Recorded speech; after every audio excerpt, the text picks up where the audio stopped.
श्री राम।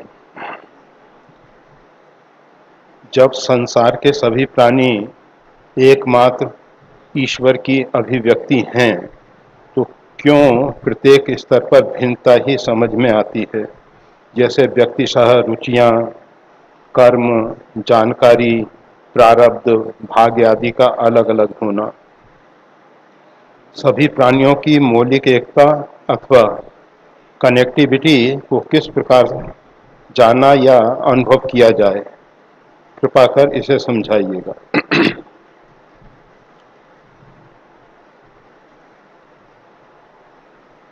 जब परमात्मा ने संकल्प किया एको हूं बहुश्याम, तो ये भिन्नता परमात्मा के संकल्प में है। हम और आप, कोई भी व्यक्ति कितनी ही कोशिश करे कि सब में एक प्रकार की स्थिति पैदा हो जाए, तो वो संभव है ही नहीं। क्योंकि परमात्मा का संकल्प है ना, बहुश्याम। और प्रत्यक्ष देखा जाता है, एक एक वृक्ष के पत्ते पत्ते में अंतर है, एक फूल की पंखुड़ियों में अंतर है। इंसान के फिंगरप्रिंट्स इत्यादि सब लिए जाते हैं, सब में अंतर तो है।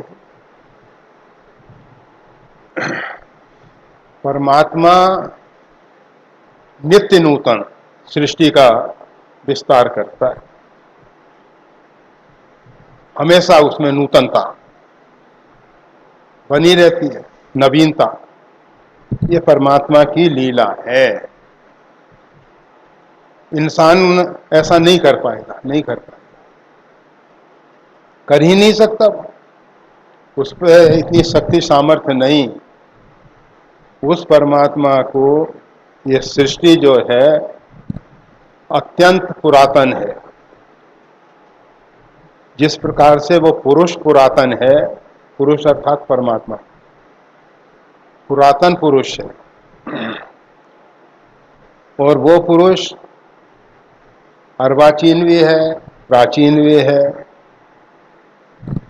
वर्तमान में हम हमेशा कहते हैं, देखो गंगा जी का जल अभी हाथ में लेंगे अंजलि में, जो अभी जल आया है दोबारा वो नहीं आने वाला। कुछ ही क्षणों में आप दूसरी बार अंजलि भर लीजिए।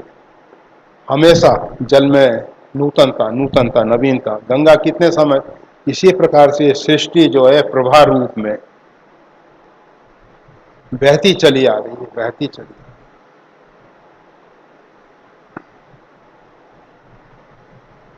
और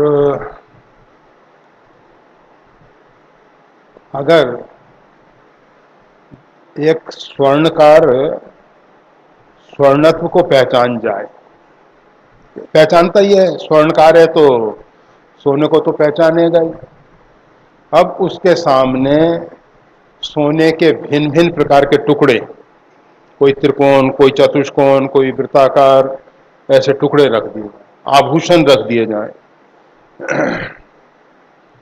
जो उसने नहीं देखे हों, ऐसे भी आभूषण, परंतु वो पहचान जाता है कि ये स्वर्ण ही है। वो उसमें स्वर्णत्व को पहचान। तो ये संपूर्ण सृष्टि जो है, इसका निमित्त उपादान कारण, निमित्त कारण कहते हैं। जैसे सोने के आभूषण बनाने में स्वर्णकार, सोने को गलाने का पात्र, उसके औजार, चिमटी वगैरह जो भी है, वो सब निमित्त कारण है, और स्वर्ण उसमें जो है उपादान कारण है। परंतु सृष्टि का निमित्त कारण भी वही है, उपादान कारण भी वही है। यही सृष्टि उपाई त्रिविध बनाई, संग सहाय न दूजा। उसको कोई बाहर से कोई वस्तु लानी नहीं पड़ी, उसने अपने अंदर से ही ये सब। और वैसे अंदर से जब कहते हैं तब भी एक संकोच होता है, क्योंकि बाहर कहाँ रखेगा वो, सब उसी में है, सब उसी में है। तो ये केवल स्वर्णत्व को न जानने के कारण ऐसा लग रहा है।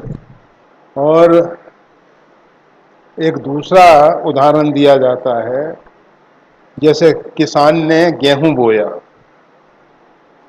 भाई क्या बोया है?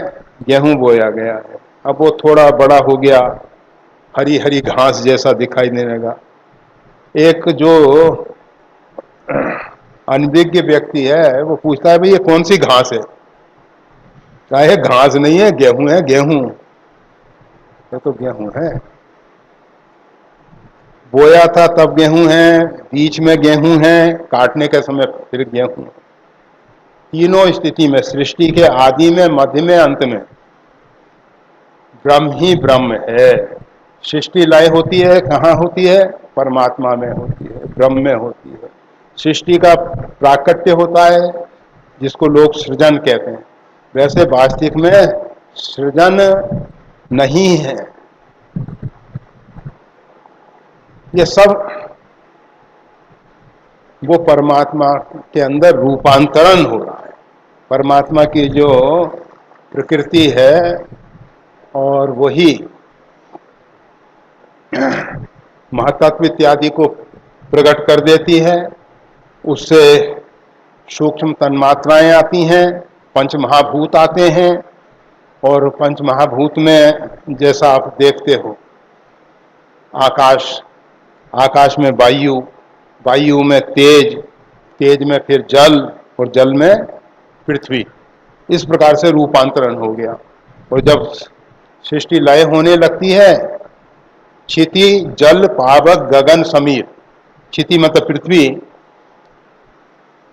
काहे में? जल में जल, अग्नि में अग्नि, वायु में वायु, आकाश में आकाश, महातत्व में या सूक्ष्म तन्मात्राओं में, और फिर आगे आगे मूल प्रकृति में चले जाते हैं सब। तो ये सब लगता है कि भिन्नता है, केवल रूपांतरण हो रहा है। जल एक दिन भाप के रूप में था, उसको शीतल कर दिया गया तो मतलब लिक्विड बन गया, प्रवाही बन गया। फिर और उसको ज्यादा ठंडा किया गया, ठोस हो गया, बर्फ बन गया। है तो वो जल ही, उसमें कोई अंतर नहीं आया। और एक उदाहरण जो देते हैं, परंतु वो अपने आप में सही नहीं है, जैसे दूध का दही बन जाना, दही का फिर मक्खन इत्यादि अलग अलग, या दूध का पनीर बन जाना, परंतु ये सब दूध में विकृति आने से होता है, परमात्मा में विकृति नहीं आती। इसलिए ये सब उदाहरण आप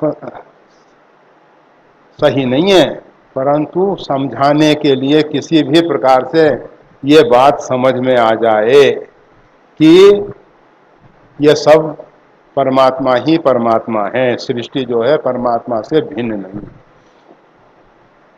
उसके लिए जब आप साधना में बैठोगे, साधना करते करते परमात्मा अपना रूप प्रकट कर देंगे, अपना स्वरूप प्रकट कर देंगे, और फिर परमात्मा जो है आपको सृष्टि के सब रहस्य उद्घाटित कर देंगे।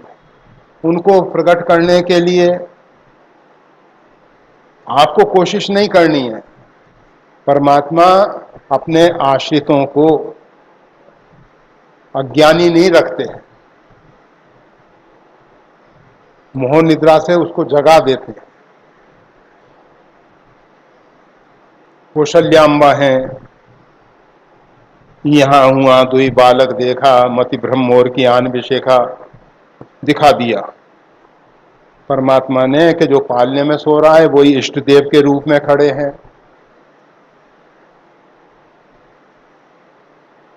तो कौशल्याम्बा को भी दिखाया, काकभूषण को भी दिखाया, यशोदा मैया को अपने मुख में सब दिखा दिया, अर्जुन को दिखा दिया, सबके ऊपर कृपा करते हैं वो। हम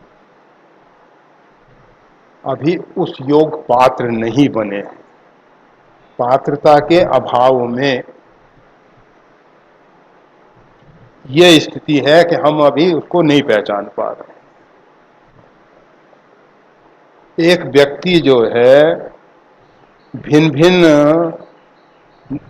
नाटक में भिन्न भिन्न प्रकार का अभिनय करता है। एक ही व्यक्ति है और वो अनेक नाटक हैं, उन नाटकों में भी भिन्न भिन्न प्रकार का उसको रोल दिया जाता है, वो उसका अभिनय करता है। पहचानने वाले लोग पहचान जाते हैं, ये तो अमुक व्यक्ति ही इस प्रकार का इस फिल्म में ये काम कर रहा है, इस मूवी में ये दिखाई दे रहा है, ऐसा दिखाई। जो नहीं पहचानते वो एक अलग बात है। और एक ज्यादा हृदय स्पर्शी एक कुत्ता जो है, वो भी उसका मालिक किसी भी प्रकार का स्वांग रच के आ जाए, किसी भी प्रकार के कपड़े पहन के आ जाए, किसी भी प्रकार के रूप में आ जाए, वो कुत्ता पहचान जाए। परंतु वे बेचारे दया के पात्र, हम नहीं कहेंगे कुत्ते से निकृष्ट हैं, परंतु नहीं पहचान पा रहे तो विचारणीय तो है। उस परमात्मा को नहीं पहचान पाते। वैसे परमात्मा कृपा करते हैं, वो दिखा देते हैं, यहाँ वहाँ सब जगह वही परिपूर्ण है। साधना में वो स्थिति पैदा होती है, जब आप साधन में आगे बढ़ोगे तो परमात्मा कृपा करेंगे और सुनने से नहीं होगा। वो श्वेताश्वर उपनिषद में एक कहा गया है, बहुत प्रवचन से, बहुत तपस्या से, बहुत जप तप अनुष्ठान से ये आत्म तत्व नहीं जाना जाता। ये आत्मा जिसको स्वीकार करता है, वरण करता है, वही उस आत्म तत्व को पहचान पाता है, जान पाता है। आत्मा जिसको वरण करता है, परमात्मा अगर हमको स्वीकार कर लेंगे। अभी तक समस्या ये है, हम कहते हैं कि हम परमात्मा के हैं, परमात्मा से पंजीकरण कराओ, रजिस्ट्रेशन कराओ कि तू मेरा है। अर्जुन कहता था, शिष्यस्ते हम साधि माम त्वाम प्रपन्नम, मैं आपका शिष्य हूं, मैं आपकी प्रपत्ति स्वीकार करता हूं, मैं आपके प्रपन्न हूं। बात नहीं बनी। भगवान ने कहा, सर्वधर्मान परित्यज्य मामेकम शरणम व्रज, सब धर्मों को छोड़ दे, तू मेरी शरण में आ जा। बात बन गई। वो परमात्मा कहे तू मेरा है, हम कहते हैं कि हम परमात्मा के नहीं। परमात्मा इस बात को स्वीकार कर ले, पंजीकरण हो जाए, परमात्मा स्वीकृति दे दें, तब तक शांति से बैठना नहीं। बस प्रभु अब लो नसानी, अब न नसई, राम कृपा भव निशा सिरानी, जागे फिर न डसई। अभी तक जितना बर्बाद होना था हो गया, अब न नसइयों, अब मैं जीवन का एक एक क्षण बर्बाद नहीं होने दूंगा, यह दृढ़ संकल्प हो। अभी तक जो बीत गया बीत गया, परंतु अब न नसइयों।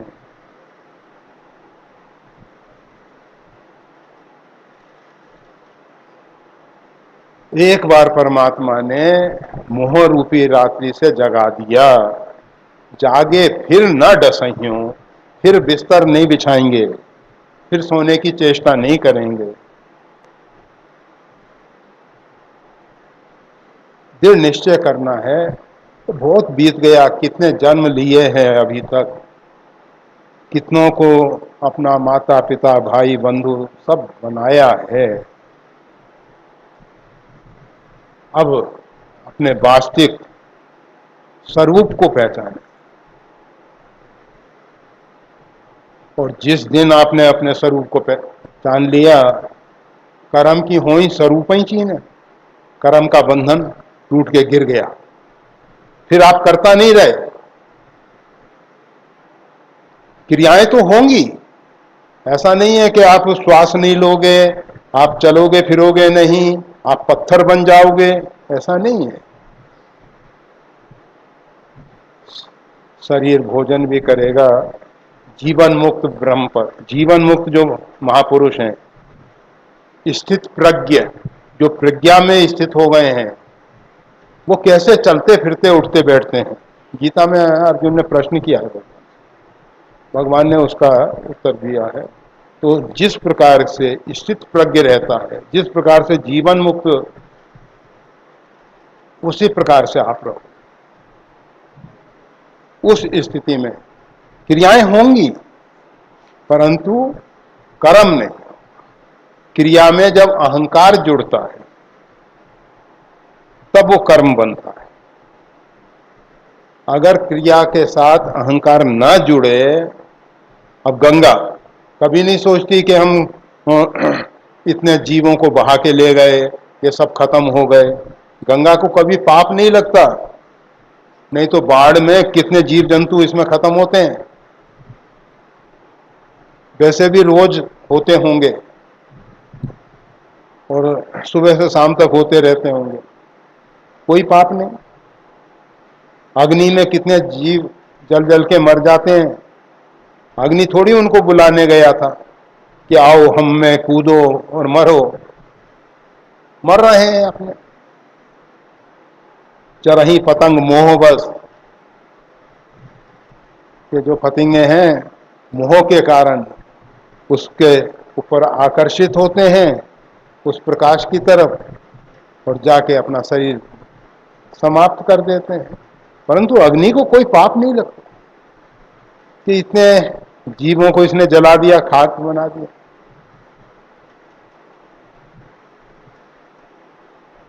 समरथ को नहीं दोष गोसाई, रवि पावक सुरसरी की न। जो समता के रथ में आरूढ़ हो गया है, समरथ,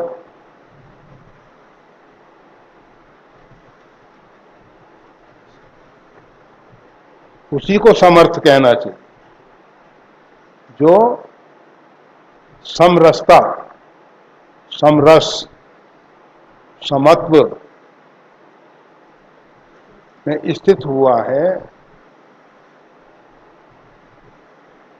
उसके लिए फिर दोष नहीं है, उसको पाप पुण्य नहीं।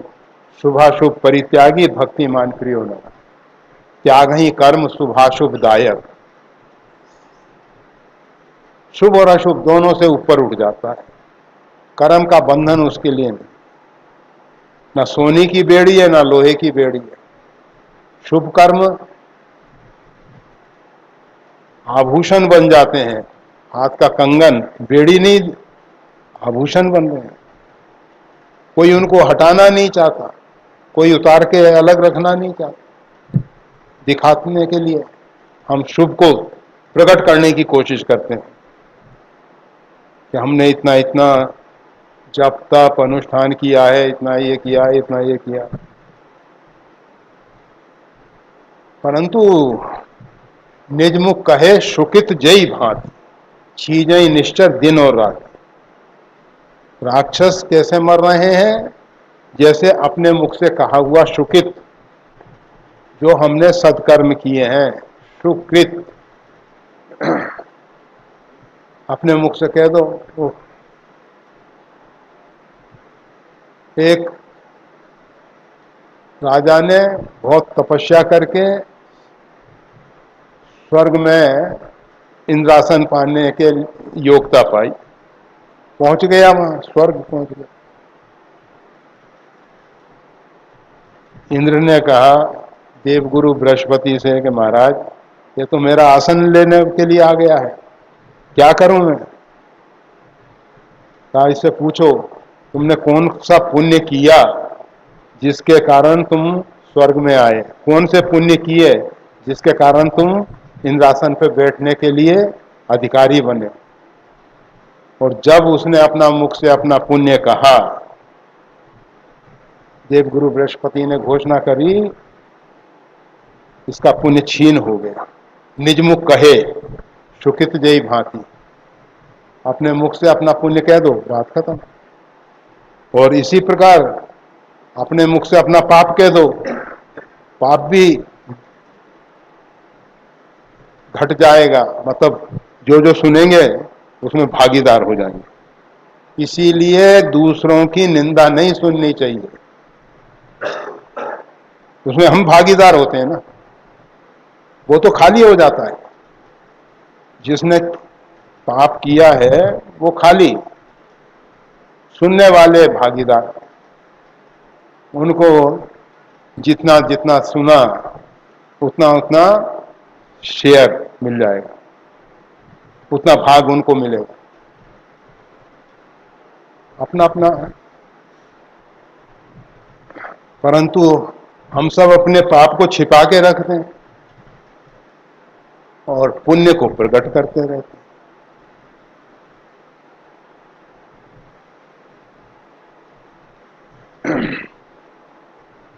जोग जुक्ति तप मंत्र प्रभाव, फलई तवहीं जब करिए दुराऊ। योग साधना, युक्ति, तप, जप, ये सब जब ही फलीभूत होते हैं जब दुराऊ छिपाव करो। ये नहीं हम इतने घंटे की समाधि लगाते हैं, हम इतनी देर ध्यान में बैठते हैं, दिखा रहे हैं लोग, क्या जरूरत है। प्रभु जानत सब बिनहि जनाए, कौन सिद्धि जग लोक रिझाए। वो परमात्मा जो है वो सब जानता है, वो हमारे सब कर्मों का साक्षी है। जग पेखन तुम देखन हारे, जगत रूपी खेल को परमात्मा दृष्टा भाव से, साक्षी भाव से देख रहा है। तुम देखन हारे, विधि हरि शंभु नचावन हारे। ब्रह्मा विष्णु महेश त्रिदेव सतोगुण रजोगुण तमोगुण के द्वारा सबको नचा रहे हैं। उमादार जोशित की नाई, सभी नचावत राम गुसाई। राम सीधे नहीं नचाते, इन तीनों देवताओं को सौंप दिया है कि डोरी संभालो, तुम नचाओ। वो तो दृष्टा साक्षी भाव से परमात्मा देखता रहता है।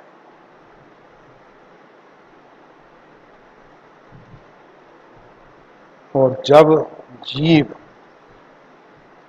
साक्षी भाव से देखने लगता है, कर्म के बंधन से वो भी मुक्त हो जाता है, वो भी मुक्त। शरीर कार्य करता रहे, शरीर गिरने वाला नहीं है।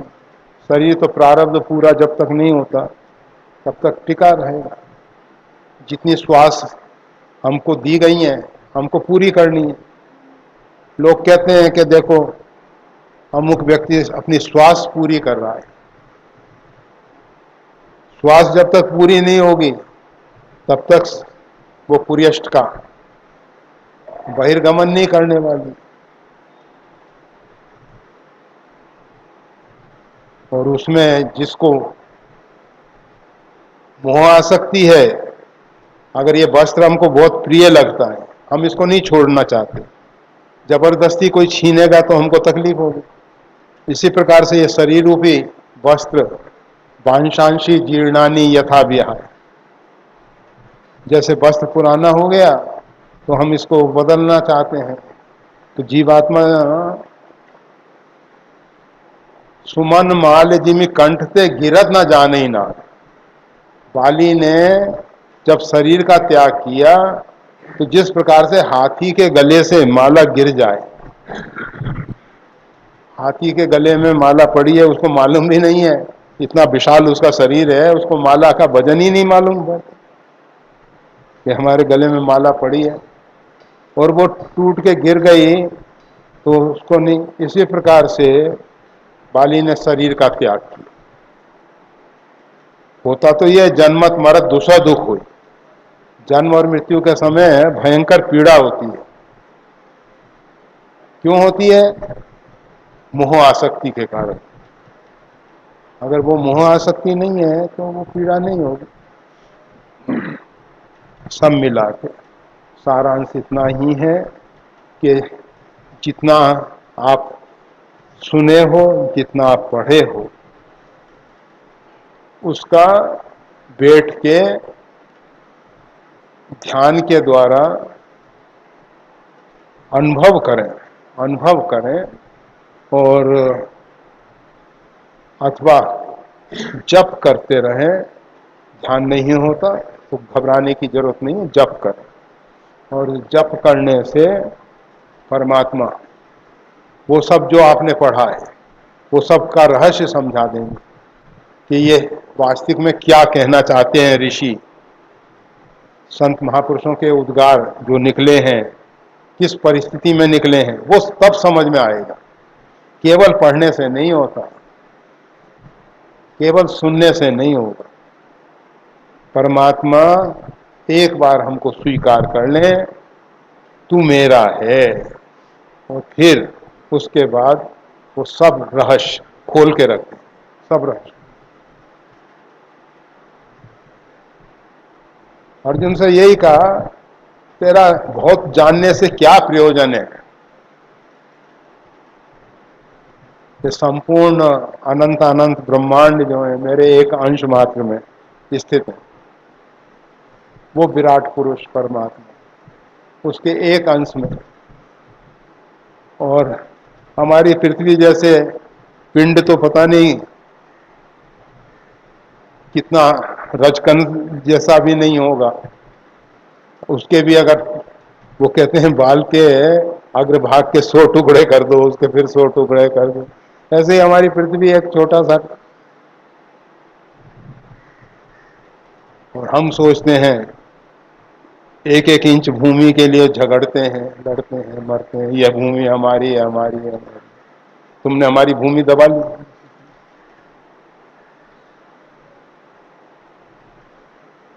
दीवार हमारी भूमि पे आ रही, वेदर सेट तुम्हारा।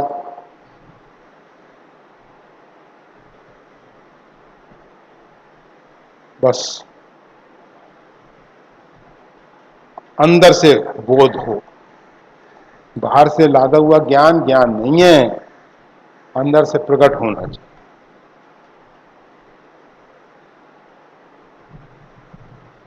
अब हमेशा कहते हैं ध्रुव कौन से कॉलेज स्कूल में पढ़ा था।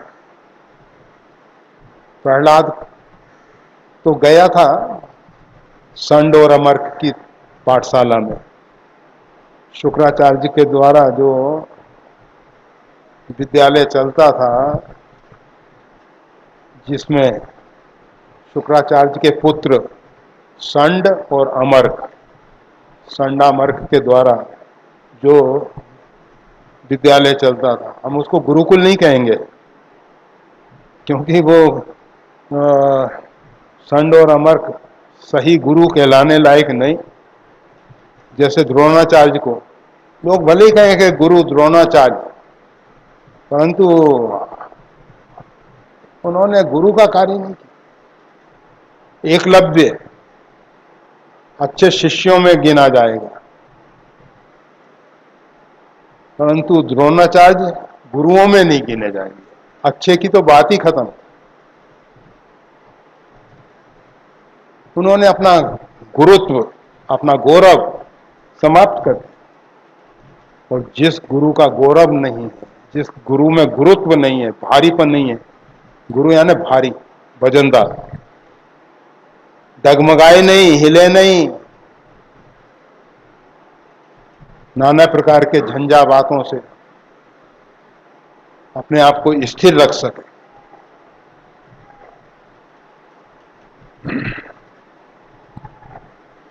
तो बस ये सब रहस्य परमात्मा समझा देंगे। और जब परमात्मा समझाएंगे, अंदर से समझ आएगी, आपको लगेगा कि वेदांत में जो पढ़ा, उपनिषद में जो पढ़ा, रामायण में जो पढ़ा, गीता में जो पढ़ा, तो सब ये है। तब समझ में आएगा, केवल पढ़ने से। पठन मनन निधि ध्यासन, एक के बाद एक क्रम है।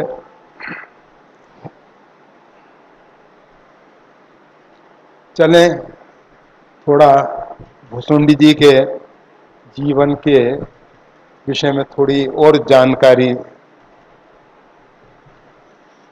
श्री राम। मंदिर मांझ भई नब्बानी, रे हतभाग्य अज्ञ अभिमानी। जत्पि तब गुरु के नहीं क्रोधा, अति कृपाल चित सम्यक बोधा। तत्पि साप सठ देहूं तो ही, नीत विरोध सुहाई न मोही। जो नहीं दंड करऊं खल तोरा, भ्रष्ट होई श्रुति मार्ग मोरा। जे सठ गुरसन ईर्षा करहीं, रोरब नरक कोटि जुग परहीं। त्रिजग जोनि पुनि धरई शरीरा, अयुत जन्म भर पावई पीरा। बेट रहस अजगर इ पापी, सर्प होई खल मल मति व्यापी। महाबिटप कोटर में जाई, रह अधमाधम अधगति पाई। हाहाकार कीन गुरु, दारुण सुन शिव शाप।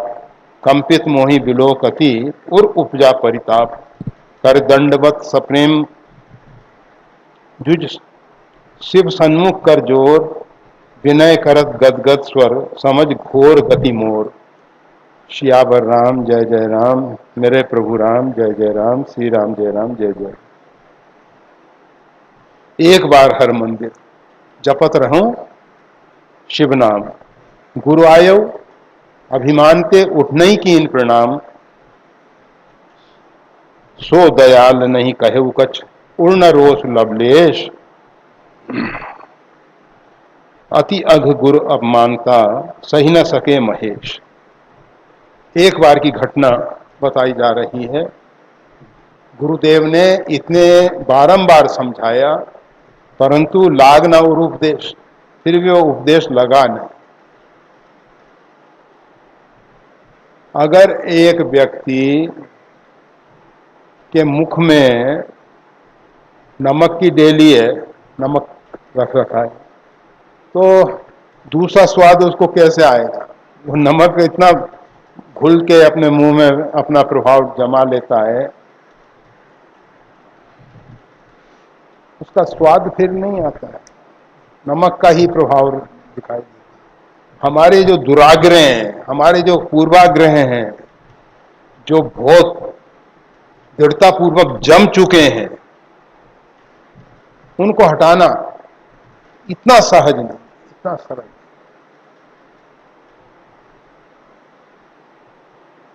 एक बार त्रेता युग माई, शंभु गए कुंभज ऋषि। एक बार की घटना कही जाती है कि भगवान शंकर जो हैं, कथा श्रवण करने के लिए, वो शंकर रच महेश निज मानस राखा। यत पूर्वम प्रभुना कृतम श्री शंभुना दुर्गमम। वो भगवान शंकर जिन्होंने रामायण की रचना की, वो राम कथा सुनने के लिए हिमालय छोड़ के अगस्त मुनि से कथा सुनने के लिए नीचे आए, कैलाश से नीचे आए, अगस्त मुनि के आश्रम पे आए। और जब अगस्त जी ने देखा कि हमारे यहाँ तो साक्षात विश्वेश पधारे हैं, सर्वेश पधारे हैं,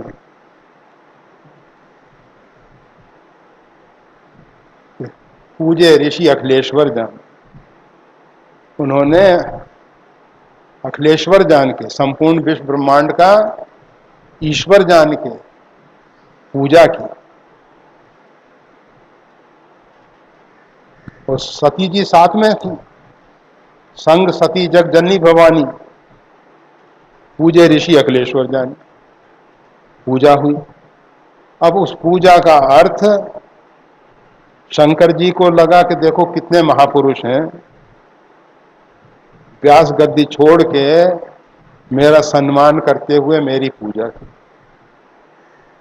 सती जी को लगा जो हमारी पूजा कर रहा है वो कितने निम्न स्तर का होगा। हम श्रेष्ठ हैं तभी तो हमारी पूजा हो रही, ये सती जी को लग रहा है। और जब रामायण के वक्ता के रूप में महर्षि अगस्त राम कथा मुनि वर्ज बखान सुनी शंभु परम सुखमय, भगवान शंकर ने कथा सुनी, संग सती जग जननी भवानी जो हैं वो कथा नहीं सुन सकी। क्यों नहीं सुन सकी? दुराग्रह। एक रजकन हमारी आंख में पड़ जाए, बड़ा हिमालय दिखना बंद। एक छोटी सी धूल रजकन हमारे नेत्र में पड़ जाता है तो आंख बंद हो जाती है, हिमालय दिखना बंद हो जाएगा। इसी प्रकार से ये दुराग्रह, पूर्वाग्रह जब हमारे मन में बैठ जाते हैं,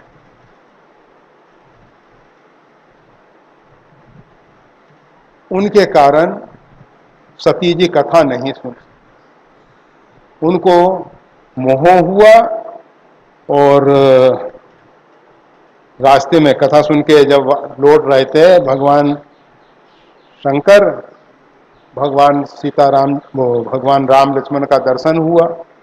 सीता जी का अपहरण हो चुका है। सीता जी को खोजते हुए भगवान राम और लक्ष्मण दिखाई दिए। भगवान शंकर पहचान गए, जय सजदानंद जग पावन कह के उनका अभिवादन किया, प्रणाम किया। अब सती जी सोचने लगी,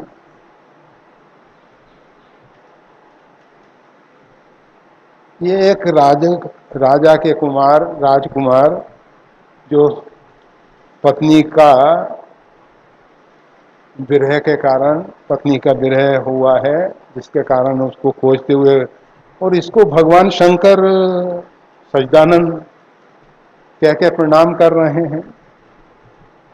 शिव सर्वज्ञ हैं, वो तो जानते हैं, सब कुछ जानते हैं, परंतु शंकर जी के प्रति निष्ठा खत्म नहीं मानी। सती जी ने उनकी बात नहीं मानी। उनको लगा कि ये ब्रह्म हो ही नहीं सकता है। अरे ब्रह्म की बात कौन करे, ये विष्णु के अवतार भी नहीं हो सकते।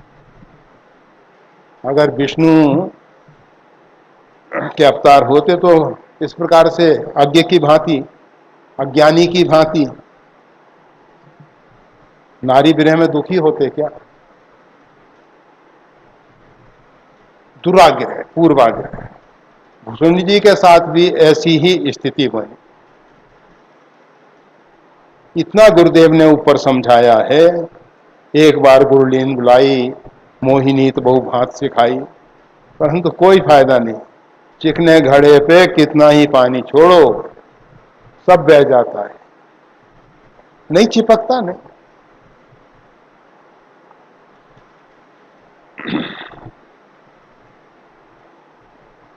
तो एक बार हर मंदिर जपत रहूं शिव नाम।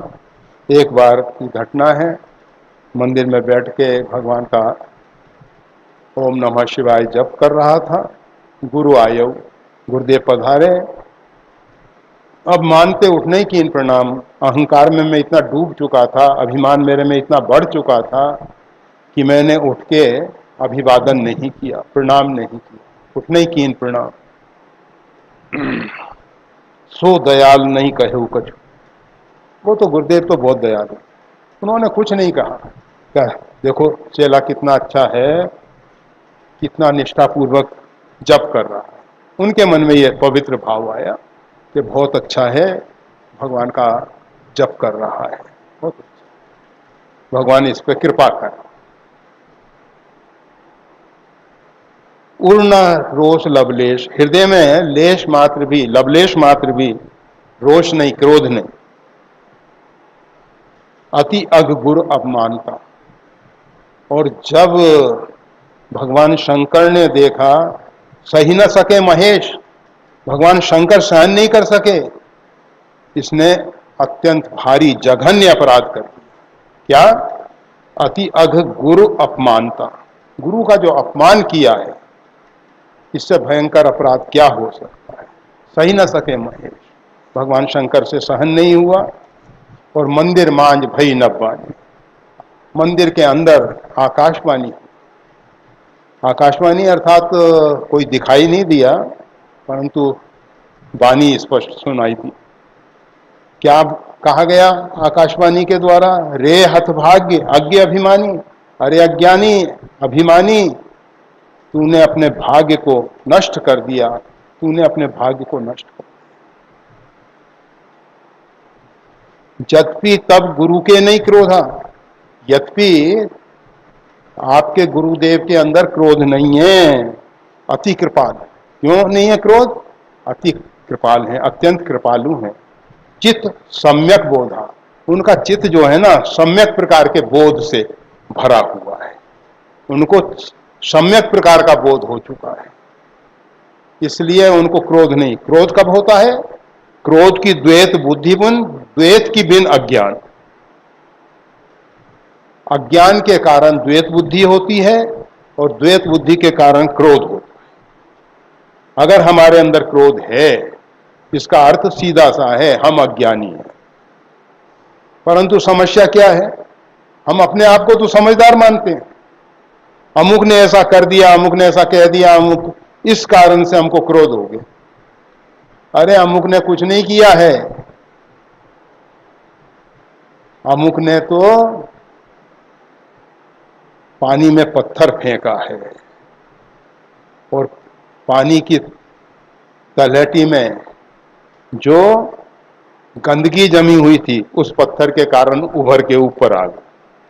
हमारे अंदर जो विकृति है, अज्ञान है, किसी दूसरे की क्रिया के द्वारा वो अज्ञान प्रकट हो गया, गंदगी हमारे अंदर है। क्रोध की द्वैत बुद्धि में, क्रोध तो दूसरे पे होता है, अपने आप पे थोड़ी क्रोध होता है। हमने जाना कि वो दूसरा है, और ये द्वैत बुद्धि कहां से आई? अज्ञान के कारण आई। तो गुरुदेव जो हैं चित्त सम्यक बोधा, इस कारण से, और अति कृपाल, बहुत दयालु हैं, बहुत कृपालु हैं, इसलिए उनको क्रोध नहीं। तथापि, यद्यपि उनको क्रोध नहीं हुआ, तथापि फिर भी शाप सठ देऊं तो, हे मूर्ख मैं तेरे को शाप दूंगा। भगवान शंकर कह रहे हैं, नीत विरोध सुहाई न मोहि।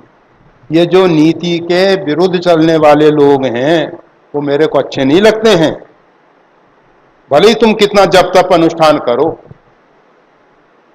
परंतु नीति मर्यादा के अनुकूल रह के करो।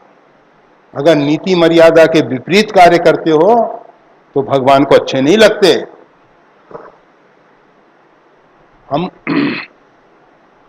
12-12 घंटे, 18-18 घंटे जप करें, परंतु नीति मर्यादा का त्याग करके करें, तो उस जप से विपरीत परिणाम आएगा, अनुकूल परिणाम नहीं आएगा,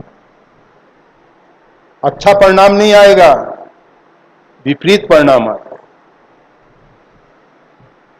नीति विरोध सुहाई न मोहि, मेरे को नीति के विरुद्ध चलने वाले अच्छे नहीं लगते हैं। जो नहीं दंड करूं खल तोरा, है दुष्ट अगर मैं तेरे को दंडित नहीं करता हूं, भ्रष्ट होई श्रुति मार्ग मोरा। ये जो वेदोक्त मार्ग है, मेरे द्वारा जो बनाया हुआ वेदोक्त मार्ग है, वो नष्ट हो जाएगा। एक रोड बनाई प्रशासन ने, लोगों को चलने के लिए एक मार्ग बनाया, उस मार्ग को कोई व्यक्ति खोद रहा है, नहीं करते लोग, पाइपलाइन डालनी है, कुछ करना है, खोद डालते हैं और उसमें से अपना पाइप डाला और खेत में पानी पहुंचा।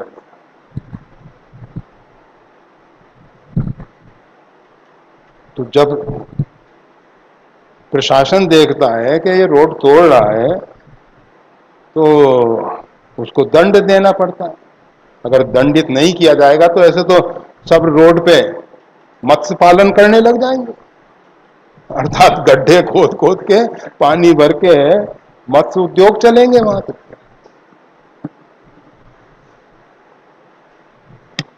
तो भगवान शंकर कहने लगे जो नहीं दंड करूं खल तोरा। है दुष्ट, अगर मैं तेरे को दंडित नहीं करता हूं, भ्रष्ट हो श्रुति मार्ग मोरा।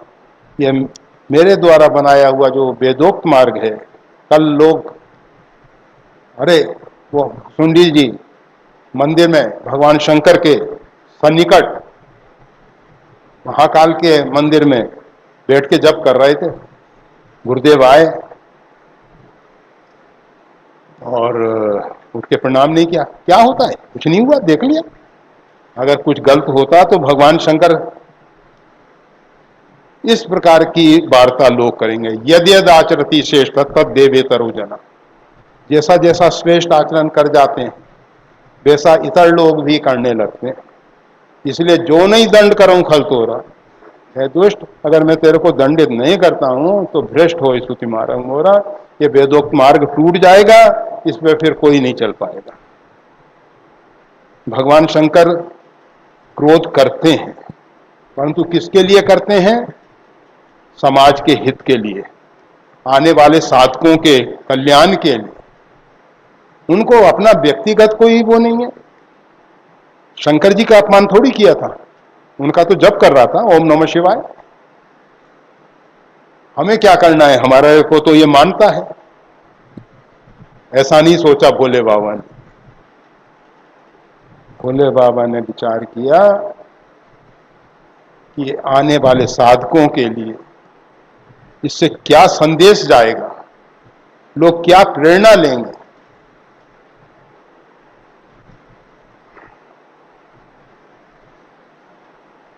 अब पहले स्पष्टीकरण करते हैं कि तुमने वेदोक्त मार्ग किस प्रकार से तोड़ा। जे सठ गुरुसन ईर्षा करें, वो मूर्ख जो गुरु के साथ ईर्ष्या करते हैं। रोरब नरक कोटि युग पर ही, करोड़ों युगों तक रोरब नरक में पड़ते हैं। ये रोरब नरक क्या है? रूरू नाम के कीड़े होते हैं, वो उसको काटते रहते हैं। और नरक में और स्वर्ग में एक व्यवस्था है। ये जो स्थूल शरीर नहीं होता है, स्थूल शरीर जो है, अगर इसको मधुमक्खियां बहुत लग गई, चारों तरफ से काटने लगी, गिर जाएगा, मर जाएगा, ये नहीं बच सकता। परंतु वहां वो कीड़े रूरू रोरब तो काटते रहते हैं सब जगह। भयंकर पीड़ा होती है, दर्द होता है, परंतु मरता नहीं है। अग्नि में जलाओ, जलन होती है, शरीर जलता है, व्याकुलता होती है, तड़पता है, मरता नहीं है।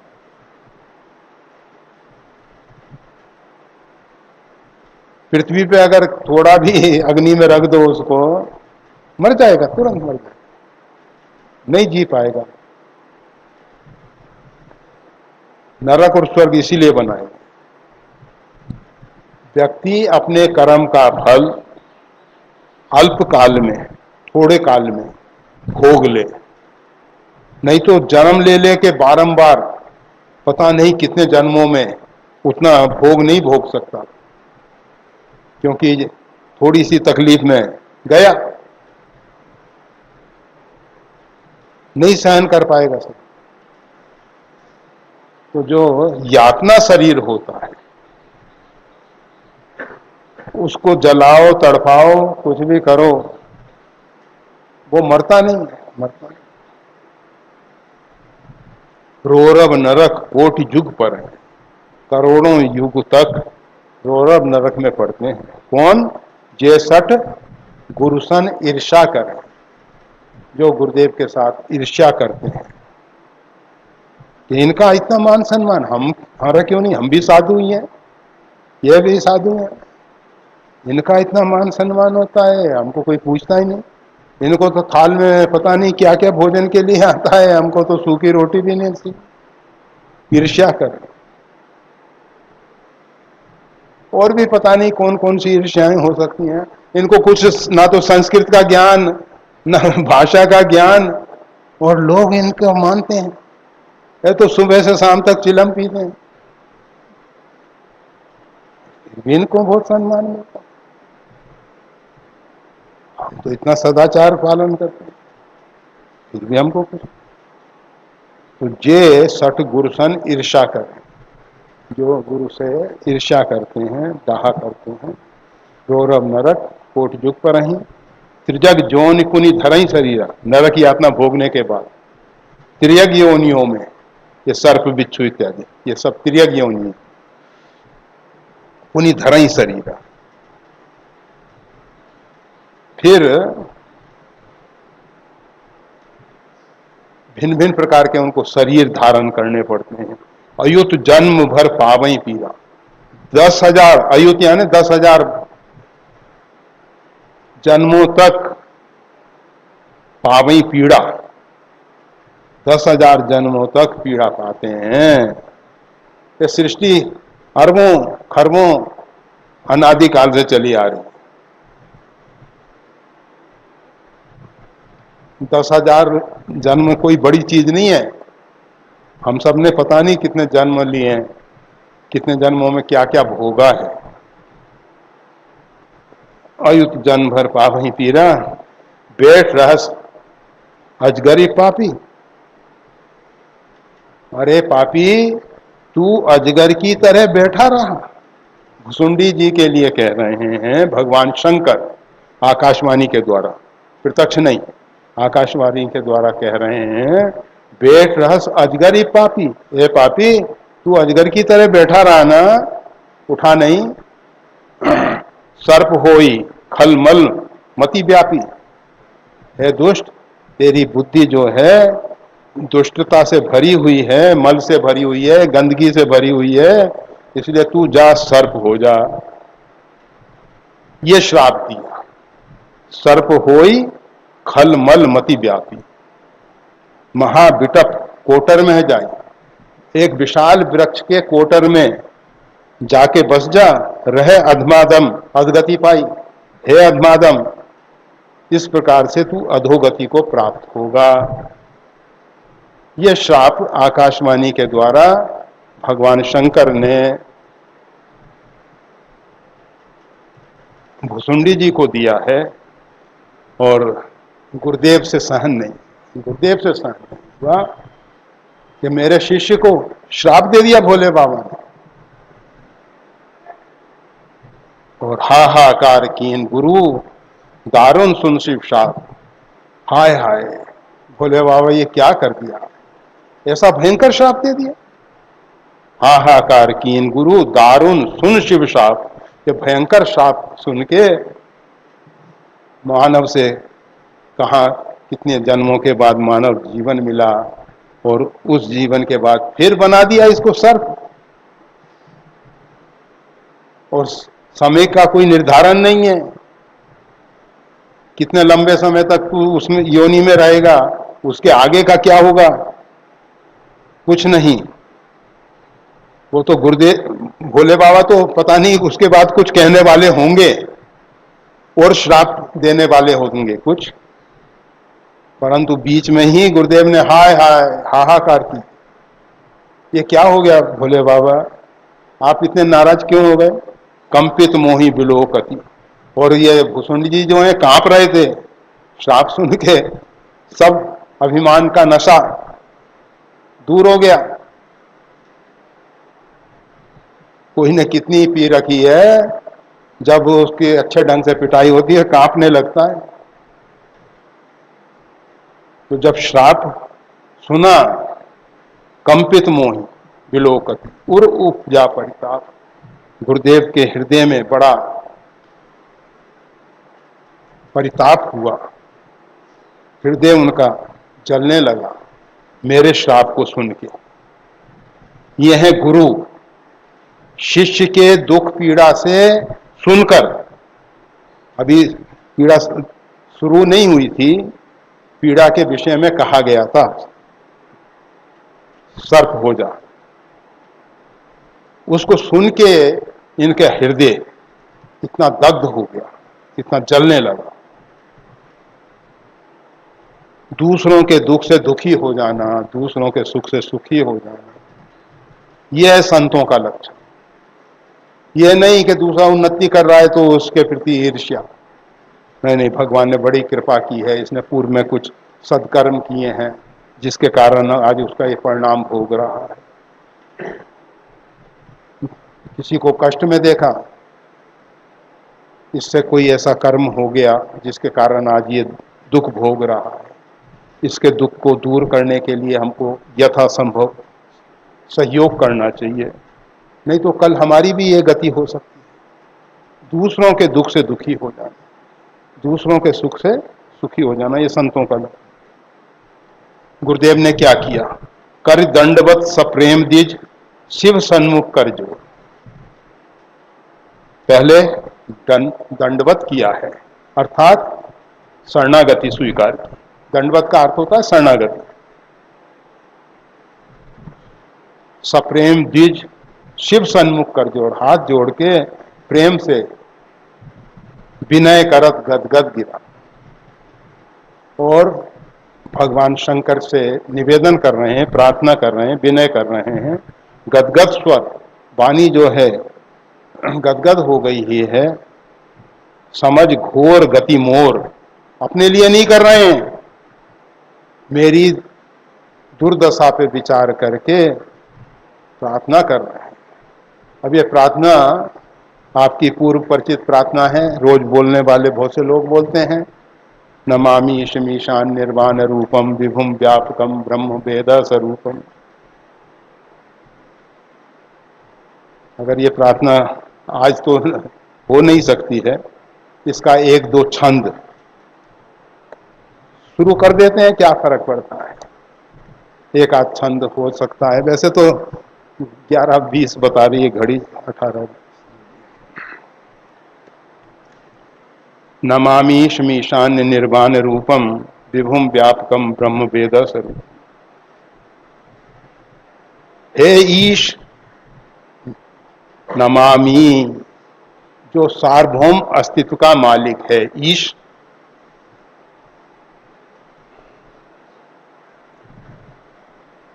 ईशान के ईश नहीं, अगर ईशान के ईश करोगे तो उनको आप संकीर्ण दायरे में बांध दो। भगवान शंकर का एक नाम ईशान भी है, वो सब श्रेष्ठ हैं, सबसे श्रेष्ठ हैं। वहां ईशान का अर्थ ये, उनके सदृश कोई दूसरा नहीं है। वैसे दूसरा अर्थ, साधारण अर्थ तो यही हो जाएगा, जो ईशान के मालिक हैं, ईशान के स्वामी हैं। ईशान दिशा, 10 दिशाओं के 10 मालिक हैं, 10 दिक्पाल हैं, उसमें ईशान के रुद्र हैं। परंतु ये साक्षात परिपूर्णतम ब्रह्म भगवान शंकर की स्तुति है। यह स्तुति वो त्रिदेव में रुद्र की नहीं है, यह स्तुति सदाशिव की है, जिसके विषय में रुद्र अष्टाध्यायी कहती है, हरि ही ओम सहस्त्र शीर्षा पुरुषा सहस्त्राक्षा सहस्त्रपाद।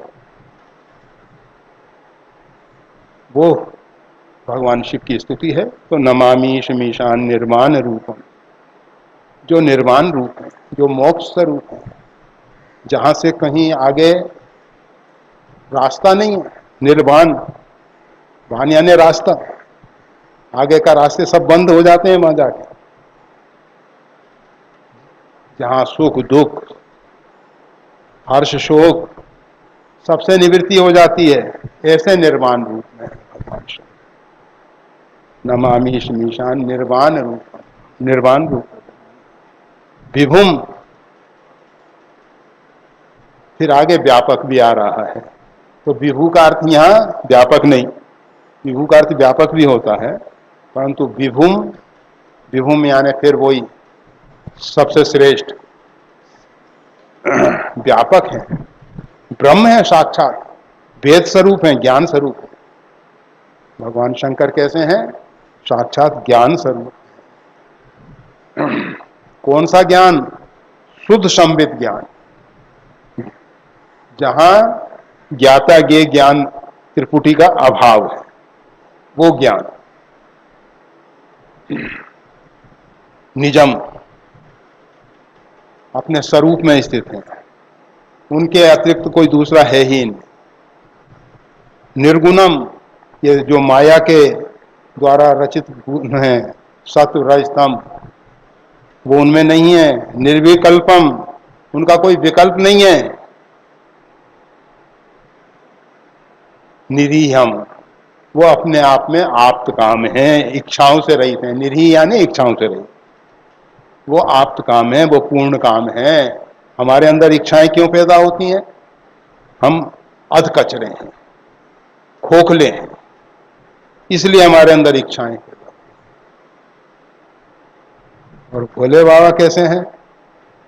ये निर्गुण निराकार और सगुण साकार और दोनों से परे जो ब्रह्म स्वरूप सदाशिव है, जो परमात्मा शिव है, जो ब्रह्म स्वरूप शिव है, उनकी स्तुति की गई है।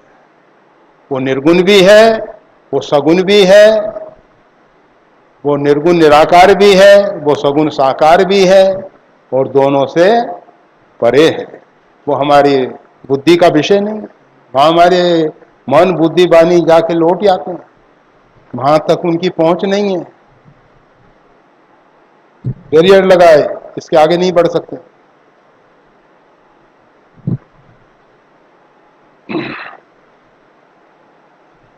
निजम निर्गुणम निर्विकल्पम निरीहम चिदाकाश महाकाश वाशम भजे हम।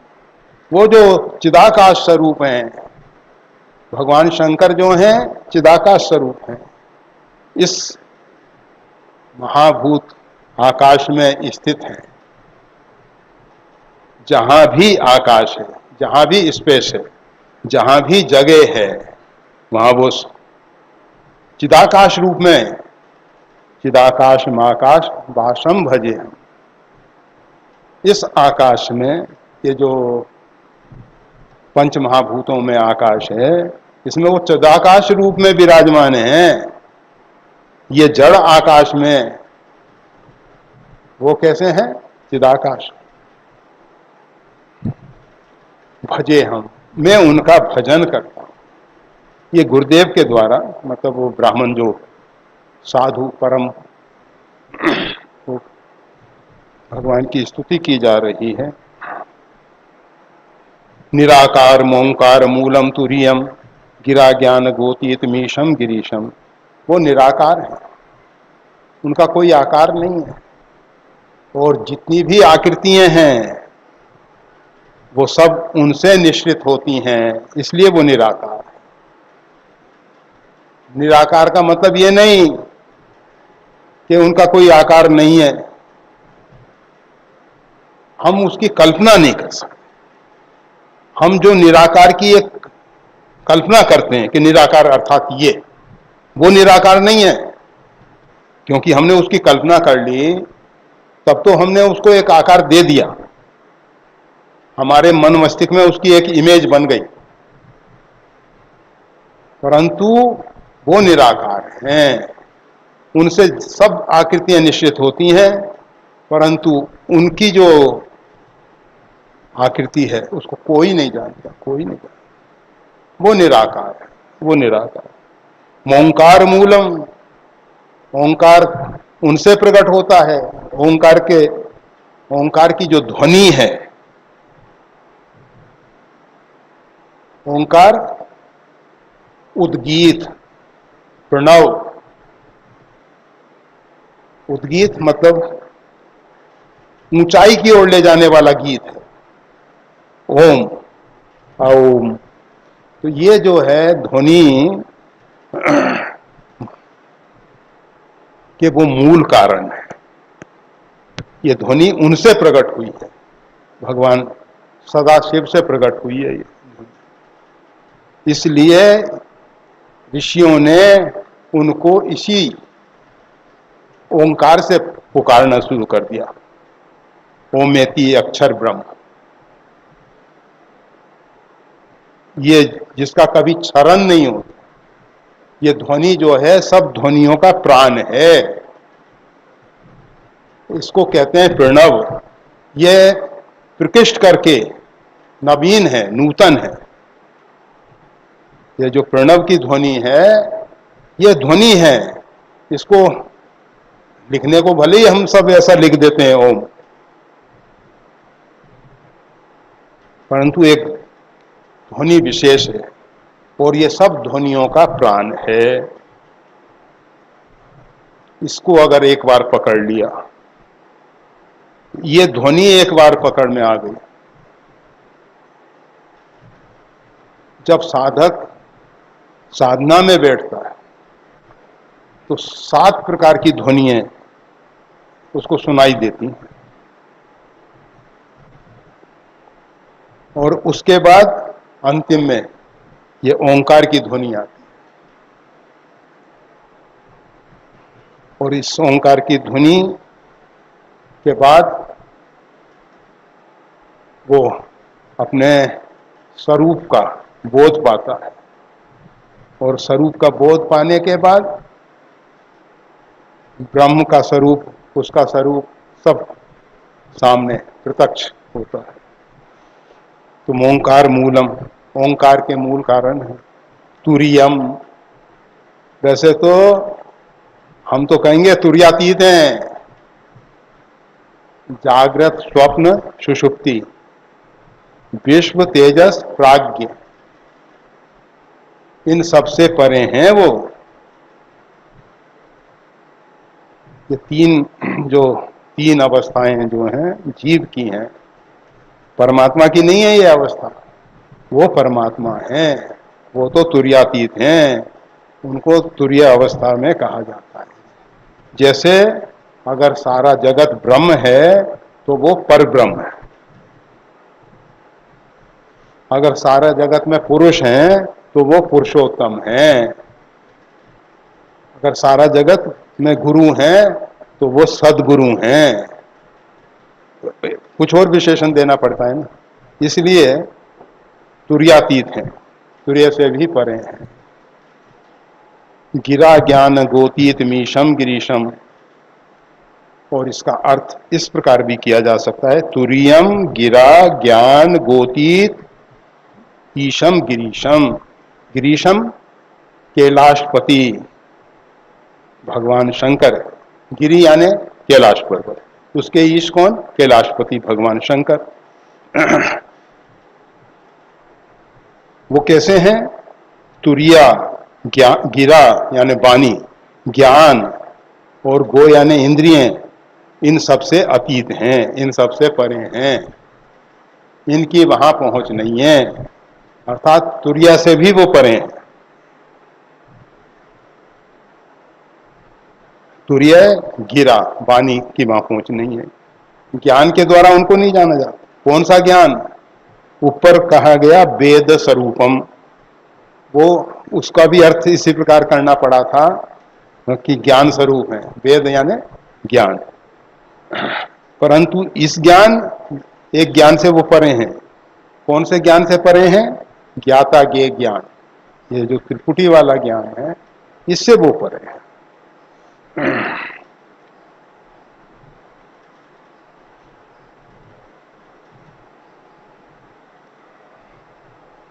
अभी घड़ी 11:30 कहने लग गई है, वो जब वाणी से परे हैं तो उनके विषय में वर्णन ही क्यों किया जाए, रख देते हैं। जो भी वर्णन किया जाएगा वो उनके विषय में नहीं होगा सही, इसलिए यहीं रख देना अच्छा है, यहीं रख देना। चलेगी, स्तुति है, जितना समय चल जाए उतना ही अच्छा है। भगवान शंकर के साथ जितना हम जुड़ जाएं उतना ही अच्छा है। तो और हमेशा एक बात ख्याल रखना, स्तुति का एक एक अक्षर कल्याणकारी है। ऐसा नहीं सोचना कि पूरी हो जाएगी वही तभी लाभ मिलेगा। भगवान का जो स्तवन है, भगवान की जो स्तुति है, उसका एक एक अक्षर कल्याणकारी। शिव स्वयं कल्याणकारी, उनकी स्तुति कल्याणकारी, और एक एक अक्षर कल्याणकारी। जितना हुआ वो सब कल्याणकारी। जय श्री राम।